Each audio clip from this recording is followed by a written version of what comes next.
প্রিয় শিক্ষার্থী বন্ধুরা, তোমাদের জন্য নুরানী মাদ্রাসার ৩য় শ্রেণীর গণিত বইয়ের ১৭ পৃষ্ঠার এই অঙ্কগুলোর সমাধান নিয়ে হাজির হলাম। আজকে আমরা করব ৬, ৭ এবং ৮ নম্বরের সমাধান।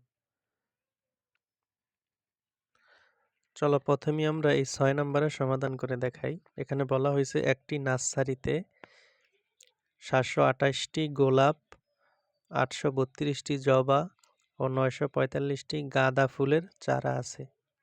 ওই নার্সারিতে মোট কতটি ফুলের চারা রয়েছে?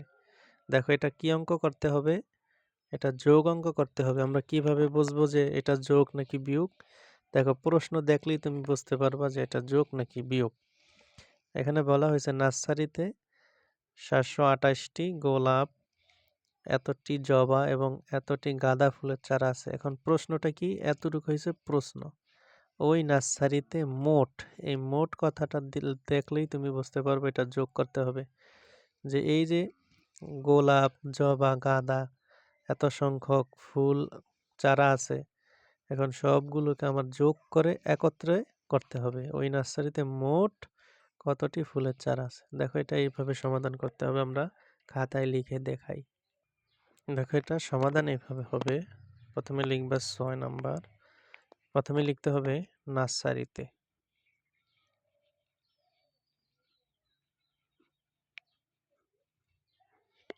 নার্সারিতে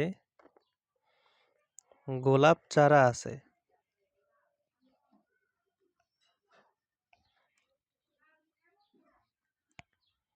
দেখো, গোলাপ চারা কয়টা আছে? গোলাপ চারা আছে ৭২৮টি। ৭২৮টি। তারপরে জবা চারা আছে কয়টি? জবা ফুলের চারা আছে ৮৩২টি। এখানে লিখবে গোলাপের নিচে, যে ফুলের নিচে ফুলের নাম লিখবে যে জবা। চারার নিচে চারা, জবা চারা আছে, আছের নিচে লিখবা আছে। সমানের নিচে সমান লিখতে হবে, কারণ এই সংখ্যাগুলো আমাদের সমানভাবে উঠাইতে হবে, না তো যোগ করতে সমস্যা। তো জবা চারা কয়টি আছে? দেখো, ৮৩২টি। ৮৩২টি।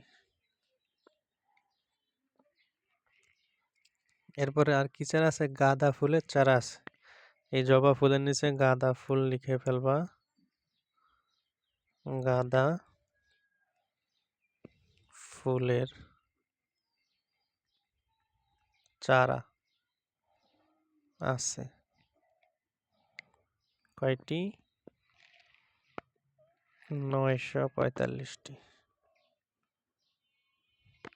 এবার আমাদের কাজ হলো এই সব সংখ্যাগুলোকে যোগ করা। যোগ করলে আমরা বলতে পারবো যে মোট কয়টি চারা আছে। চলো যোগ করি। ৫ আর ২ ৭। ৭ আর ৮ কত হয়? ১৫। ১৫ আর ৫ হাতে আমাদের ১। ৪ আর হাতের ১ ৫। ৫ আর ৩ ৮। ৮ আর ২ ১০। ১০-এর ০ হাতে থাকে ১। ৯-এর সাথে ১ যোগ হবে ১০। ১০-এর সাথে ৮ যোগ করলে হয় ১৮। ১৮ আর ৭ কত? ২৫। ২৫-এর ৫। যেহেতু হাতে ২ থাকে আর এদিকে আর সংখ্যা নাই, তাই ২-এর ২ আমরা লিখে ফেলবো। তো আমরা মোট পেয়ে গেছি। এবার আমরা উত্তর লিখব। উত্তর: নার্সারিতে মোট ২৫০৫টি ফুলের চারা আছে। তো ৬ নম্বরের সমাধান হলো এটা, এইভাবে লিখতে হবে। চলো এবার আমরা ৭ নম্বরের সমাধান করি। দেখো, ৭ নম্বরে বলা হয়েছে বদর যুদ্ধে শহীদ হলেন ১৪ জন সাহাবী। অর্থাৎ শহীদ মানে কি এটা তোমরা জানি না, বুঝতে পারো কিনা। শহীদ মানে হলো যুদ্ধে তারা নিহত হয়েছে, অর্থাৎ মৃত্যুবরণ করেছে। তারা শত্রুদের দ্বারা আক্রান্ত হয়ে এই দুনিয়া ত্যাগ করেছে, তাদেরকে বলা হয় শহীদ। তো বদর যুদ্ধে শহীদ হলেন ১৪ জন সাহাবী এবং 299 জন বিজয়ী হয়ে ফিরে এলেন। এখন আমাদেরকে প্রশ্ন করছে মোট কতজন সাহাবী যুদ্ধে অংশগ্রহণ করেছিলেন। তো দেখো খুবই সহজ, মোট এই কথাটা দেখলে তুমি বুঝতে পারবে অঙ্কটা যোগ হবে, কারণ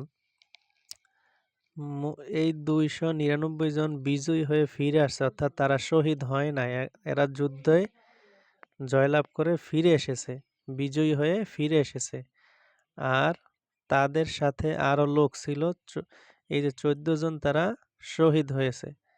তো এই দুইটা আমরা যোগ করলেই মোট কতজন সাহাবী যুদ্ধে অংশগ্রহণ করেছিল এটা পেয়ে যাব। চলো এটা সমাধানটা আমরা দেখায় দিই। এটা আমরা এইভাবে লিখতে পারি, বদর যুদ্ধে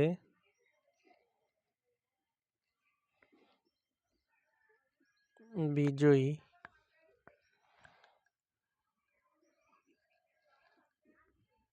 হয়ে ফিরে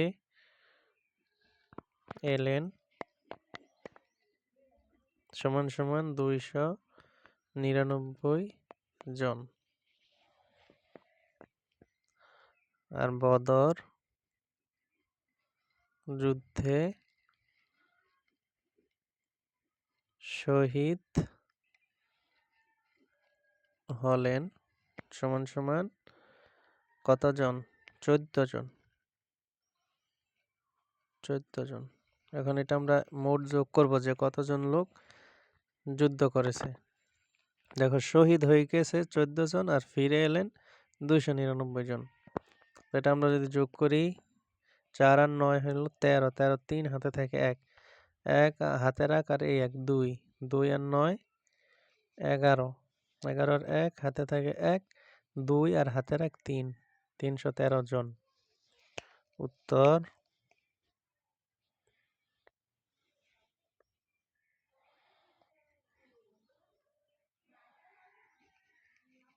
বদর যুদ্ধে মোট 313 জন সাহাবী